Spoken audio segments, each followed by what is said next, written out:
Welcome to Plastic Model Mojo, a podcast dedicated to scale modeling, as well as the news and events around the hobby, where we hope to be informative and entertaining and help you keep your modeling mojo alive.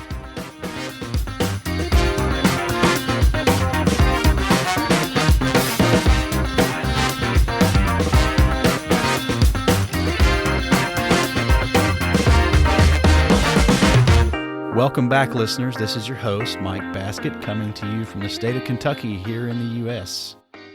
Thank you for joining us for episode 4 of Plastic Model Mojo. In this episode's special segment, Dave and I hope to touch on some of the more humorous ways that we've gained some scale modeling wisdom over the years. But before we get to that, I wanted to say I think the front-end work for this podcast is mostly complete at this point. We're now pushing it out to most of the major directories, such as iTunes, Google Podcasts, Stitcher, and Spotify. Likewise, the Facebook page is starting to get some traffic now, and we look forward to bringing you more. So thank you all for joining us. We really appreciate it. I'd also like to thank the guys over at Scale Model Podcast and On the Bench for their warm welcomes, and I look forward to interacting more with them going forward. Finally, a quick shout out to Scale Model Shed, the podcast coming out of the UK. Their podcast is certainly worth your listening time, and I found their most recent mini episode running down the model show they attended in Bristol to be really enjoyable. So a bang-up job from the other side of the Atlantic. So check them out if you have not. And now let's get on with episode 4 of Plastic Model Mojo. How you doing on this finally cold weekend, Dave? Cold. Winter has finally arrived. I guess we kind of got used to 55 and 60 degree days in January, and while Kentucky normally isn't really cold, it's that's a little bit unusual. But a little warmer than should be. Yeah, but or of course, normal. Cold weather, it's perfect time to stay inside, sip on some modeling fluid, and model. Speaking of modeling fluid. I have a fine Kentucky bourbon from up near your area, Woodford Reserve. Yeah, just down the road. I know. People don't, as Mike said previously, bourbon doesn't have to be made in Kentucky to be bourbon, but 90% of the world's bourbon is made somewhere between Louisville and Lexington. So between where I live and where Mike lives. And Woodford's made up very close to where Mike lives. It's a medium to medium top shelf bourbon, very comparable to like Maker's Mark. It's about 90 proof, so it's about 45% alcohol. It's not as sweet as Maker's, but it's still got some sweet notes, and it's a fine bourbon for sipping over ice or straight if that's your preference. So what are you drinking? Oh, I'm a little more pedestrian tonight. I'm just chugging on a Guinness. Oh, that's all right. That's my wife's favorite beer. I was thinking that. Somebody gave me a box of bottles for Christmas. Oh. So I've been knocking those out.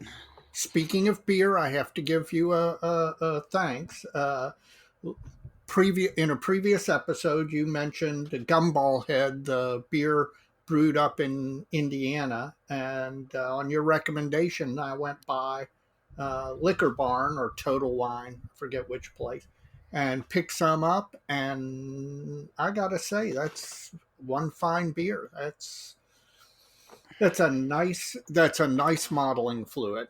I can heartily support your recommendation. I will try not to steer you wrong. Well, you can't go wrong with Guinness. No, not too exotic anymore. Yeah. I have to wonder what it tastes like in Ireland, though. Everybody says it's different, but I don't know. I've never been to Ireland. Yeah. Can't answer that. Well, maybe you can get close next year or this coming year. Yeah, maybe. Well, now that we're on the net now for a while, we've finally getting some listener mail. So what kind of listener mail are we getting? Well, I got, and when I say listener mail, it can either be email or messages or comments through our Facebook page or whatever. We got an inquiry from a Chris McLean out of Crowell, Texas. I had to look that up. That's halfway between Amarillo and Dallas, I think. So it's right in the middle of good modeling country because it doesn't look like there's much else out that way. But anyway, he was interested in the links we'd put up, particularly the Charles Francais armor website. And then I think he was interested in Prime Portal too. So I suspect he's building some armor models. And I hope he found what he was looking for. Well, good. Speaking of listeners and the fact that we're now live, I want to take a moment to ask everybody on whatever app you listen to us on, whether it's iTunes, Podcast Addict, Stitcher, whatever. If you take a moment, rate us 5 stars because that will push the podcast out to more people. Hope you enjoy it. Hope you think it's worthy of 5 stars. So if you would do that as a favor to us, and, yeah, please do. Help get us out there. I got one more. Actually, I've got 2 more. One I'm going to save for the end. I got this one's also from Facebook from a Dana Mitchie out of I think Washington State somewhere. Didn't have a whole lot of luck stalking him on Facebook, but I think that's where he's at. He can send us another message and maybe clear that up. But he was putting out interest for essentially what you're talking about last time. I think the Blitz build. Mm-hmm. And he is part of a group that does a build in conjunction with a road race, the 24 Hours of Daytona. It's a IMSA. It's not Formula One. It's not NASCAR. Kind of rally car. I'm not real sure. I'm not a. It's SCC. It's purpose. It's an IMSA race, right? Yes. But anyway, the build is the 24th to the 25th of January, and the Facebook page, we'll put it out in the show notes, is just 14th annual 24-hour model build. So they've been doing this a while. That's a cool idea. You could sit there because they broadcast, if you have the right cable channel, they broadcast all 24 hours of the race. So you could sit there and watch the race while blitz building a kit. That's a cool idea. I like that. So we'll get that up to further that along, and thank you, Dana, for bringing that to our attention. So for now, that's the listener mail I got. Well, since you and send us more. Yes, absolutely.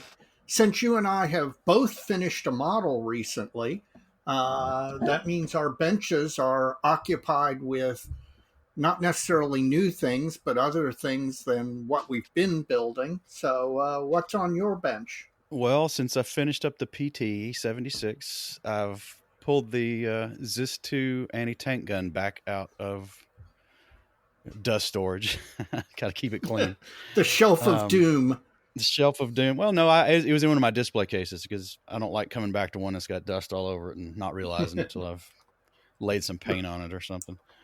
Which was what I did. I actually I created another shade of green to overspray a little bit to kind of desaturate the color, and I satin coated it yesterday to start so I can start the weathering process and hopefully put to test again or put into practice all the new tricks and products I used on the PT. Same color, so essentially green. So what satin coat did you use?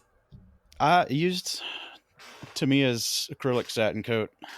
Oh, okay. Clear satin with about 50% product and 50% of Tamiya lacquer thinner. About 15 to 18 PSI, I guess. Came out good. I like that. Good stuff. In addition to that, I'm still plunking away at this little Airfix Morris tractor and Bofors anti-aircraft gun in 76 scale. And if anybody out there likes these old vintage kits, if I was going to do this over, I would have actually gone out and actually bought, instead of the more recent one out of India, I would have bought an older one because it's still pretty good as far as Airfix goes from that kind of time period. But the molds are showing their age, and there's some spots here. You can tell where some tooling is broken, mm-hmm. and they're still using it. and there's some cleanup you got to do to fix some of those things. But it's not too bad. But I would probably save myself a little time if I would have gotten an older molding of this kit. Yeah. But too late now. Well, it's a And what else did I nostalgia do? build. Yeah, it's a nostalgia build, and I'll try some more paint experimentation on it. Yeah. And about got the tractor done. But the tractor's just about ready for. It's got a little filling yet to do in one little spot that didn't come out quite as finished as I thought it was. So I got to go back and hit that again. But it'll be ready for primer real soon. I need to get the anti-aircraft gun together. That's still in parts in the box. In addition to those two, I've started working on the base for the PT. I'm going to go ahead and base that one as soon as I can get it done. I stained the, I stained the base. I might have done that last weekend. Yeah, I did that last weekend, and I used a spray polyurethane on it. I did it out in the garage. Took the cars out of the garage, sprayed it, and then I shut the garage door. But the issue was it never really got above, I don't know, 45. Yeah. So I go out there, 7-8 hours later, and it's still sticky because it hasn't. The solvent in the poly hadn't kicked over yet, so I had to bring it in the house and put it in one of the back rooms where it gets nice and toasty when the heat's running, and it's good to go now. So yeah, it all worked out in the end. So I've got to decide what I'm going to use for the groundwork, whether I'm just going to go straight onto the wood or if I'm going to build it up a little bit with some styrofoam or something first. But it's moving along. What about you? What are you doing? Well, I finished the Oka, so it's moved off onto the display case, and I brought the AS-1 Soviet air-launched missile back to front and center. That had kind of been stalled because it was going so well. It was one of those things that, and I don't know what this is, but I have this habit. When a model is going really well, things are progressing along nicely, and you hit it with, primer or maybe even the first coat of paint, and it looks good. There's a couple of things you need to go clean up, but it looks good. There's almost a fear kicks in, and you kind of don't want to touch it because you don't want to mess it up. So that's a habit I've got, and I need to overcome it. So, but the AS-1's back front and center, and it's moving along. And given how far along it is, it could be finished in the next 20-30 days. I better step it up then. Yeah, you better. We were both on pace for 52. I don't think we are anymore. I don't think so either. In addition, I have what I'm titling the mystery build or the secret build. I've got something I'm doing out of my scale, out of my subject area. I'm enjoying it. It's different. I'm trying some things, totally new things. I'm learning new stuff. I am a big believer that even if you have a favorite scale or a favorite subject matter area, it's good to stretch yourself, to try different things, not only to learn new techniques in whatever you're doing, but some of those techniques you can bring back into what subject the subjects you actually do build and concentrate on. So what I'm going to do is on Twitter and on our Facebook page, I'm going to post hints of what this project is, and then eventually next episode or two I'll finally discuss what it is when it's a little further along. So but I'm having a great time doing it. I really it's having the desired effect to keep the juices flowing and to learn new stuff. My little Morris tractor and gun are out of my normal scale, but I really probably need to find something. Well, I've got those 72nd scale aircraft. I'm probably gonna have to break one of those out. There you go. And I've done some paint experimentation too. I forgot to mention that. I finally had success with Mission Models paint. Good. And Mr. Miller out on the West Coast was a big help, and I sent him a nice email thanking him, and we'll probably get into that in a different episode, because I know a lot of people are trying this stuff and may or may not be having the results they want. But now I'm a believer that you can get the results you want. Well, I was a little skeptical at first, but he steered me into the light, and yeah. So I'm probably gonna pick up a few more colors and actually use it on something that I'd like to finish. Well, Something other go ahead. Brian carries the whole range. All right. Well, may send you a shopping list. Okay, all right. Speaking of tests, I've been running a test, and I've put a couple of things on the Facebook page. That Molotov masking pen that I mentioned in a couple episodes back. I'm running some tests over some different paints and applying the masker over those paints, and then peeling it back off to see if it's having any effect uh, on any of the different paint surfaces. So uh, I'll continue that experiment and continue to post the results on the Facebook page. So, what are you trying to do? Well, I just want to see if a lot of masking agents tend to affect underlying paint, lift it, Oh yeah, discolor. you mentioned that Right, before. lift it or discolor it or that. One Yeah, leave a greasy mark. Right. One of the things I discovered about the Molotov, as opposed to a lot of other masking agents, is that it didn't fog future if it was put over a future finish. Well, that got me curious. So I decided to put down some Mission Models paint, some WEM color coats enamel, and then AK acrylics thinned with Mr. Color leveling thinner, and then put the masking agent over all of those paint finishes when they were dry, and then pull it back off um, over time to see if exposure or prolonged exposure affects the paint. So I'll update everybody on the Facebook page as that goes along. Well, that'll be interesting. I always like seeing stuff like that, because some of those things you don't want to learn the other way. Exactly. Exactly. Well, I'm a big believer in testing. I sometimes I used to just run with it, and sometimes that didn't work out. Yeah. We've all had goofs like that.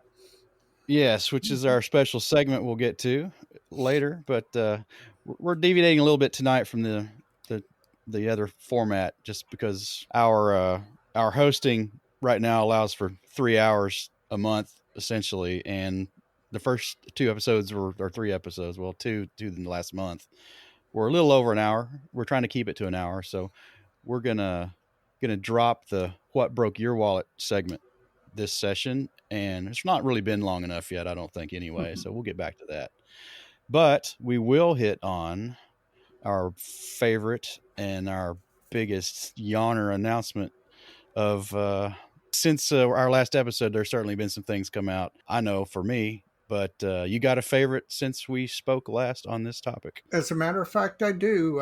Airfix announced their 2020 line, and they announced a 72nd scale Beaufort. Um, the Beaufort was a level bomber, two engine level bomber, and torpedo bomber attack aircraft.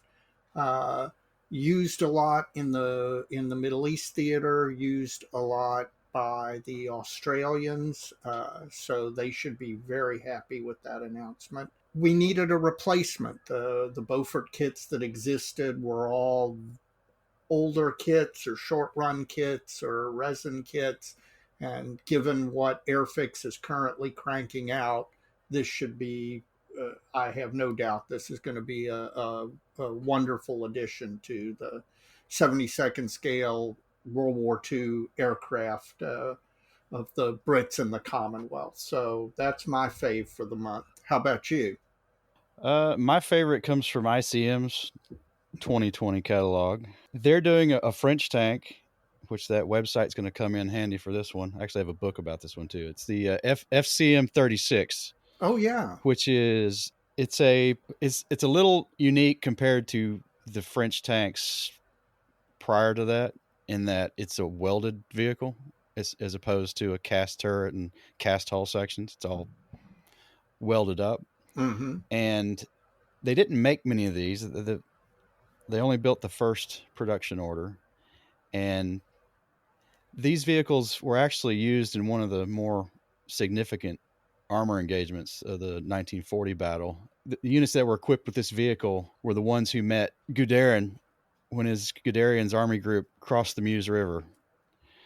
So there was a fairly protracted engagement with these vehicles and Panzer III and Panzer IV, I suspect.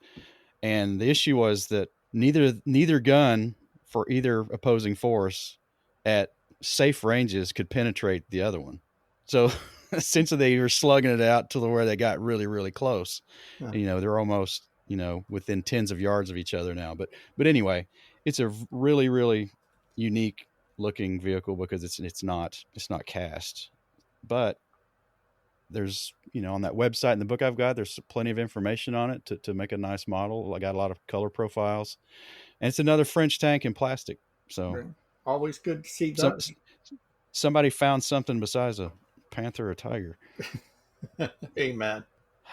Well, what's making you drowsy out there?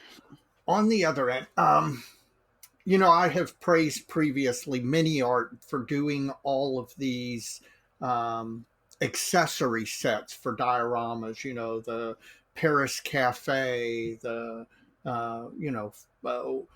machine shop tools, everything. They're doing a lot of great stuff that a lot of modelers can use to really do interesting dioramas. Well, they announced for their latest kit pigeons. A box. Yeah, I saw that. Of 35th scale pigeons.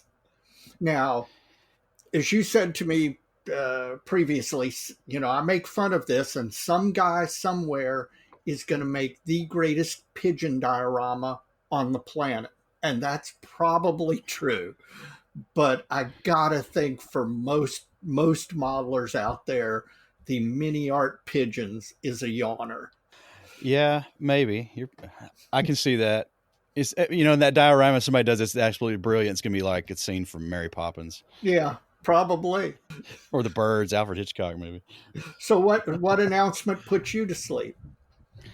Mine is more of it was an announcement that triggered it, but it's not any particular specific product. AK Interactive has just released another line of paint. So everybody, golly, I mean, there are so many different brands, and then within a brand, there are multiple lines, and my head's spinning. Yeah.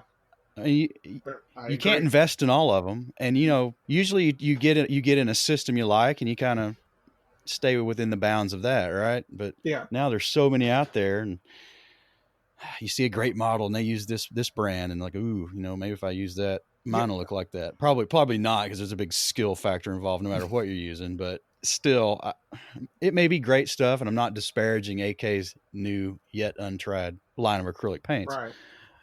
And there's this squeeze bottle, it's like they already had one, a Vallejo looking kind of line, Right.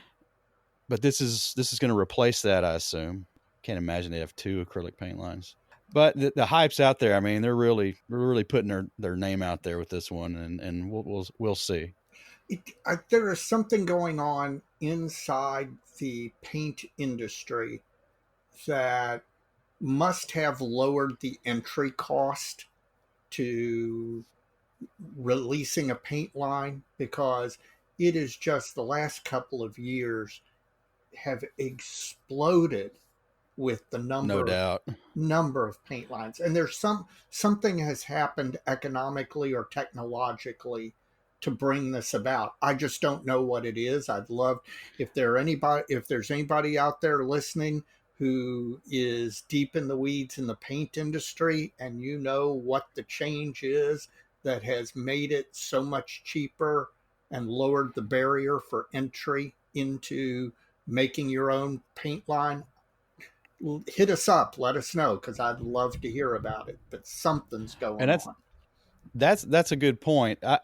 My original thought was that it was the opposite. It's actually there were new barriers that were making these things pop up in local geographies, so they wouldn't have to ship it either Well, by that's air or possible. whatever. Right. But And now that's not an issue you with look at where the you can buy all acrylic. this stuff, and it doesn't. Yeah, it doesn't really make sense. So Yeah. I don't think that's it. It could be. I don't I know. I don't know. It's something, and so, some listener out there who knows what it is, please tell us and let us know. Oh yeah, I'm curious, Yeah. and I think my aunt's going to come out with a paint line next month. Yeah, I'm pretty sure both of my kids are. It's out of China. Okay. All right. Well, that's my yawn. Okay. Paint in general. I'm Uh, just it's just kind of getting saturated there. yep. There's only so many of us out there buying and building, so I can't see them all hanging around. Maybe I'm wrong. I hope they're all just killing it and making all kinds of money. But Amen. there's gonna be winners and losers at some point. There's just so many of them out there. Yep. And I guess we'll see. Well, we can get on to our special segment tonight, which should be a fun one and make stir up memories for everybody listening. This one's titled Goofs, Gaffs, and Blunders. And Dave and I have scribbled some lists down from some of our most memorable modeling fails. And I'm sure this is just going to be it's going to be fun. So, Yeah. Dave, what is your I want. most I want. memorable? Or maybe you're going in reverse order. I don't care. I am going to go from least awful to most awful. I want to emphasize that modeling fluid was not involved in any way in any of the stories I'm about to tell. This is just rank stupidity of my own. No, undue alcoholic influence was involved. Mike, you're an engineer. Do you know what an exothermic reaction is? Yes, I do, Dave. Okay, well, I'll um, take chemistry for 400. yes, well, I learned about an exothermic reaction. I was one day at the modeling bench, I was gluing two pieces of plastic together using super glue. It wasn't being particularly neat about it and had gotten some super glue on my thumb. And then I was holding the parts with the between the thumb and the forefinger, and I grabbed some zip kicker, some accelerator, because I wanted to the parts to bond instantly so that I could go on. Well, I sprayed it, and in doing so, I hit the super glue on my thumb with the accelerator, which results in the release of an amazing amount of heat. I was I was stunned. Howling. Yes, I was howling. It's like basically somebody taking a hot poker and running it on your skin. It raised a blister. It was that much heat. I was shocked. I had no clue beforehand that when you zip kick super glue that it releases that much heat, but it does. And wow. So yeah, be a little neater with super glue. Well, I'll tag on to this one a little bit. This is not one of my three, but this is back in my apartment days as a single guy. I had a super glue that had started to kick over, is getting too thick to use. And I was going to go buy some new. And I was like, I don't know why I did it, but I took about a half a pipette's worth of accelerator and dropped it down in the bottle. Did it burst into flames? It looked like no, it didn't burst into flames, but it shot a cloud of noxious fumes out of the top of it. It looked like one of those onion volcanoes at the Japanese hibachi place. And I knocked it off into the sink. I didn't know whether to run for my life or what, but it was pretty impressive. Oh, that's great. Yeah, that's what I was doing, just like that. I just gassed myself. Yeah. Yeah, that's super So- good. It's amazing. Who would have thought? I mean, you don't think about stuff like that. But yeah, it releases a crap load of heat. So what was And it got hot. Oh yeah. I got one here. Let's see. I'll go in reverse. Well, I don't know. These are all equal on some level of dumb luck, stupidity, rank stupidity, like you said. What was the model? It was a resin kit. It's my I don't know if you remember. I've got a Sturmgeschütz Aus Mm-hmm. CD. You know, Yeah. the one of the short barrel ones, and it was, this is pre-Dragon. This was a Sovereign resin kit that I probably paid a pretty penny for, because that's back when you had to send your credit card number off to Hannets and get everything by mail. Right, it was way pre-internet. Yeah. Anyway, I sprayed this thing. I was spraying it with Tamiya dark gray, German gray, whatever that color is. And I was spraying. It's before I knew much about, the nuances of using an airbrush. And I had the pressure probably way too high, and I was too far away from the model. So I'm spraying this thing and it's all going down. And when I get the first coat on, I look at it and it's looks like the flocking in a cheap jewelry box. it's like furry almost, because all this overspray had dried before it got to the model, and it just, God, looked like hell. But this is when I learned how you can fix this. It was pretty bad. I managed to salvage it.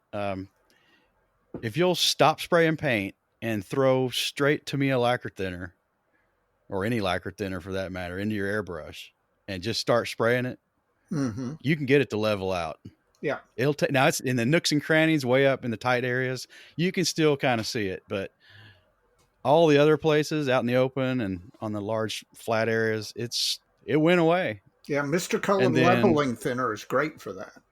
for after you've for that shot bad particular paint. use. If you shoot bad, you So there's go a back tip. over it. Yep. Which there's another tip.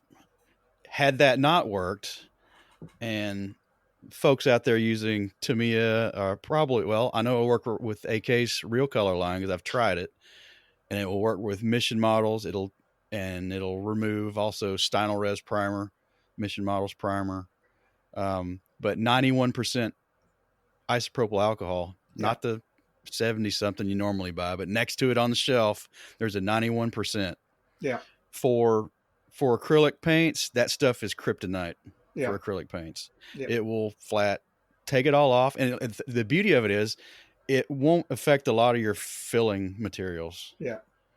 So it's a real safe way to strip models that are painted with that stuff. And you can use that same 91% alcohol to, if you've put down Mr. Surfacer as a filler, not sprayed it from the can, but if you put it down from the jar on a seam, you can, after it dries, take a Q-tip dipped in 91% alcohol, wipe it across that filler, and it will take all the excess away and smooth it down so that you just have to hit it with the finest of sandpapers and go on. Well, now I've got to try that. It works beautiful. I've not tried that. Oh, that works really good, really well in wing roots, and stuff like that, where because this little Morris tractor's got a seam on it. This little Morris tractor's got a seam on it that I was like, man, I wish I could just use Mr. Surfacer, but I don't know how the heck I'm going to get in there and sand it out. Just a Q-tip. Yeah. And in fact, you can use those pointy Q-tips, the Tamiya style pointy Q-tips, which now you can get in any beauty supply store, so that you can get in very fine areas to smooth the jig out. Is up. Yeah. Yeah, well, they're making plenty of money. So that's right. Well, my next one is, God, I cannot believe I was this stupid. Back when I was younger, I used to model on a drafting table. And you know what a drafting table is. It's on two legs. It's a flat piece of in this case, wood. And it tilts up and down because as a drafter, you need to tilt the table as you're doing your drawings. Well, of course, I set it all the way up so it was 90 degrees flat. And that was my work surface for modeling. Well, as I was modeling and all, you know how you lean on the table? I would lean on the table while I was modeling, and it would cause the table to imperceptibly tilt toward me. Okay, not big, not everything sliding off, but just tilt a little, 1 or 2 degrees, just enough. So, just enough that one of those days when you put down a non safety X-Acto on the table and put it parallel to the table rather than perpendicular, it rolls downhill off the end of the table and falls down. And the natural reaction, amazingly enough, to that, and I know too many people who've done this, is to clamp your legs together to try and catch it. That's not a smart thing to do. I ended up, of course, with an X-Acto embedded into my thigh. And, of course, then did the worst thing possible, pulled it out very quickly. So it bled like a stuck pig. The only good thing in the whole experience, besides learning I needed to change out the drafting table, which I did, was I had some super glue nearby, no zip kicker, but super glue, and put it on the cut and sealed it up. So stopped the bleeding. But yeah, I don't know what it is about X-Actos rolling off of tables that causes modelers to try and catch them. It's not the right thing. It's usually a part you're trying to catch. Yes. Yep. And it's a habit. It is. It is, and it's one that I know a whole bunch of modelers with some variation of that story. Yeah, your first two are injuries. Yeah. The third one's not. No, the third one. You got all your fingers. I've seen your hands. Yeah, third one's not an injury, but it is massive stupidity. Well, my next one, I'm trying to think which model this was. It was after the Sturmgeschütz C. I don't remember. It may have been that one. I may have doubled down on that one. A cursed something because it was gray, and I'm trying to think if I've got a model that I don't have anymore. Anyway, I was gonna try Humbrol matte finish. Oh no! I don't even know if they make it anymore. Maybe they do. Out of the enamel line. Yeah. I painted the model. I guess I flatted it before I started the weathering because I put a wash over it. White spirits based wash. Ooh. Had it been any other kind of clear coat, nothing would have happened. So it reactivated this Humbrol matte finish, unknown to me. I was putting the wash on, it's looking great. And then I went off and did something while it was drying. And I come back, and this thing, it kind of looked like it snowed on it. Exactly what it looked like. All the flattening agent had pooled and made these tide marks from the wash I'd put on it. So I was like, holy crap. Yeah. Gosh, I can't remember what model it was. But oh God. That crap went in the garbage can right after that. I was like, okay, that's not going to work the way I need to use it. So not going to make that mistake again. Not going to make that mistake again. And, as I've gone on and modeled over the years, it comes up again from somebody else talking about some bad luck they had with that product. Oh.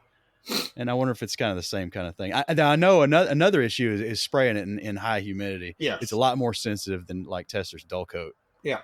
Which that stuff will frost too if the humidity is too high. Yeah. But the Humbrol, it didn't have to be that humid. Yeah. If you're spraying. But that was also back when I was, doing some spraying outdoors before I had a spray booth. But came back to, my jaw dropped because I was like, oh man, what am I going to do? Winter finish.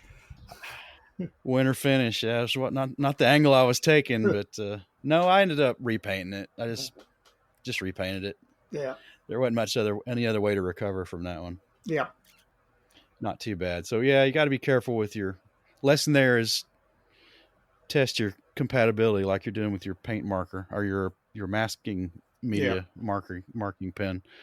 You don't want to get 9 yards down the field and all of a sudden something like that happens. What Now, about you? You got anything else? yeah, and I swear to you, okay, don't judge me. This is just, there's no explanation for this. This is just rank stupidity. Only thing I can say in my defense is it was probably really, really late at night because I do a lot of modeling late at night. I was airbrushing. I was airbrushing something silver paint, back before Alclad and all that. And I was spraying something silver paint. Okay, I was done with the painting session, and I still had a little bit of paint in the airbrush. And I'm like, oh, well, I can go ahead and put this back in the bottle to save it, and instead of wasting it, I'll just go put it back in the silver paint bottle that it came from. And I swear there was no alcohol involved in this. I grabbed the paint bottle with the silver paint that it had come from.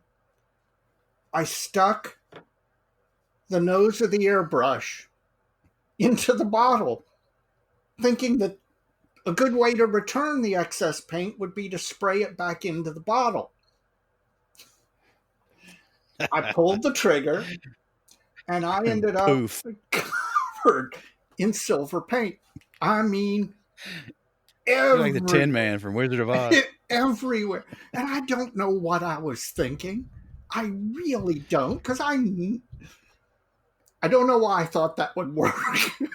But that's what I did. It didn't. I threw the clothes away because there was no way the silver paint was coming out of the clothes. It didn't ruin the model, thank God. But I was cleaning silver paint off my skin, and this is enamel, so it was just everywhere and hard to get off. So yeah, you had to get it cleaned off. Everybody thought you were huffing paint. So I wish I had a better explanation for it, but that's what I did, and God, it was stupid. So what was your dumb one? What was your number one? Number one of memory. I've probably done something like your paint there too. I've had some Badger paint stirrer fun before. Yeah. Yeah, pull it out before you shut it off. Yeah. Yeah, a little different, but same effect. Yeah. It was my my Puma, my I was hoping you were going to tell the story. 234. Now this was a while back. This is before Dragon ever released there, so it's the old Italeri kit. And I had a tester's boxing which had micro scale decals, which is always kind of a bonus in my opinion. Yeah.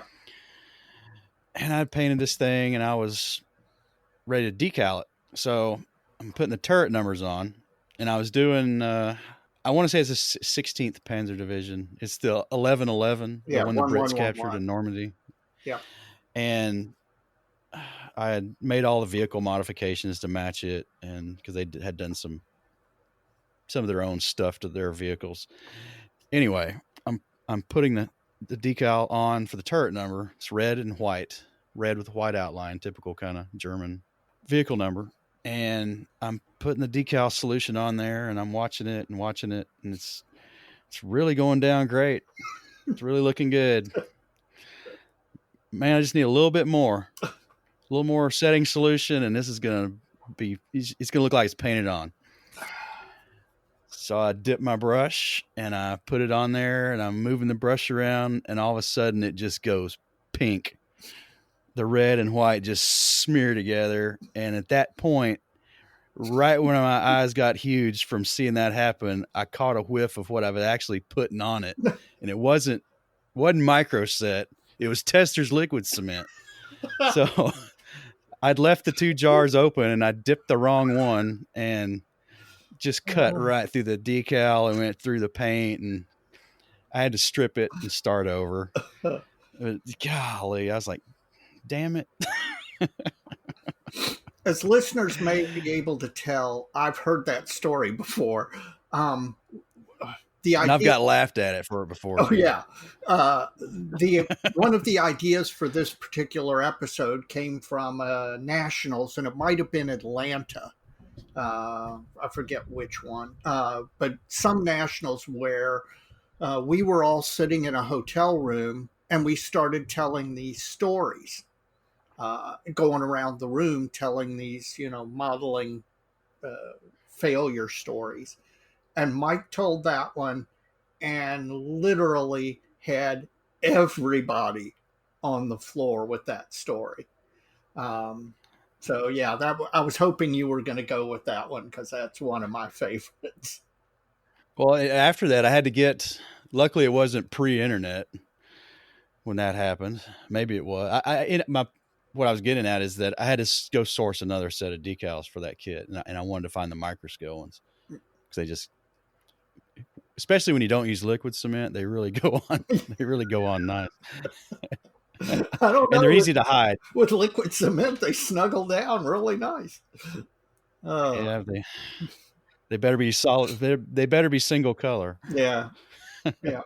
I think it'd pretty much destroy it no matter what it was. But yeah, don't use liquid cement on your decals. Yeah.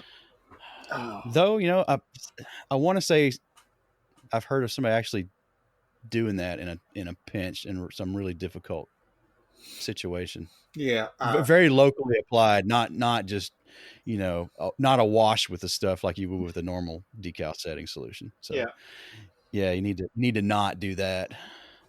That was bad. And if anybody else out there has got some crazies, there's a magazine I used to read. It was a handy do-it-yourself kind of magazine, and they always had a comic in the back. People would send in their dumb home improvement mistakes, and it was fun to hear everybody else's stuff. Yeah, if you've got one, send it in. Yeah, send it in either through the Facebook page or email. Don't really care as long as we get it, and let us know what little bit of modeling wisdom you gained the hard way.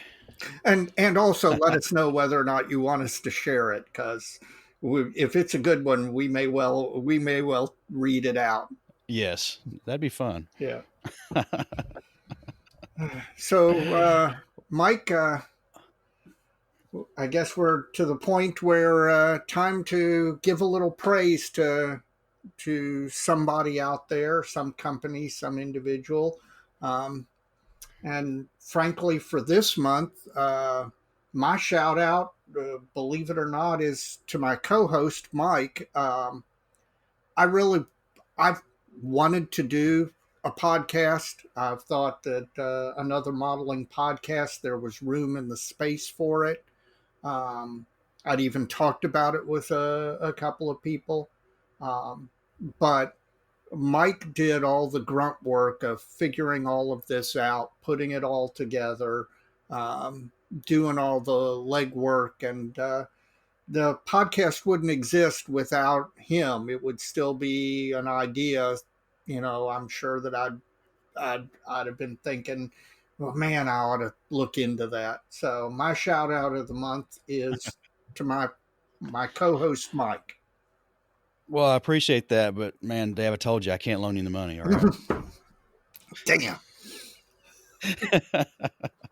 No, thank you. It's been good to find a co-host, and it wasn't too hard really because you were thinking about it and I was thinking about it, and just kind of we decided to go for it. Yep. So here we are going for it. Yeah. So who's your shout out?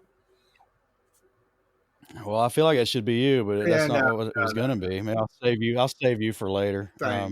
It's more listener mail. I want to give a shout out to Preston Culp. Preston Culp is in Wichita, Kansas, and he was our first email submission, our first listener mail, and he's a Cold War and World War II aircraft modeler, and Wichita, Kansas area is where he's from. Not exactly in town there, but thanks, Preston. He said he didn't belong to a club, and I think IPMS Chisholm Trail is out there. Yeah. In Wichita, Kansas. I looked at. He was thinking about checking out a club. I encourage you to do so. Absolutely. See if you like it. You might. It's good for the mojo. Yep, it is. I wouldn't have met Mike if it weren't for a club. That's right. And I wouldn't have a reason to get back into modeling. So that's a good shout out. Yeah. So keep the listener mail coming, and let us know if you mind. If you mind, if you don't tell us, we may just read it. So if you don't want it, that's probably the best thing. Just tell us to keep our mouth shut or keep it on the down low. But we appreciate it, and it's fun watching this thing get moving. We're kind of watching the stats and see where this thing goes. I agree, and don't forget to rate us. Yes, don't forget to rate us. Let us know some topics. We can think up of a bunch, but I'm sure there's some things out there folks haven't heard from. I've gotten a few, and we'll have to discuss those later, Dave. But Sounds we good. will we'll have to wrap this up so we stay under our limit and Okay. get another one out, and we'll get back into February here pretty soon and kick out some more content. Sounds great. Thanks again. Stay warm, man. I will. There's so many kits, Dave. So little time, Mike. You take care. All right. Good night. Night.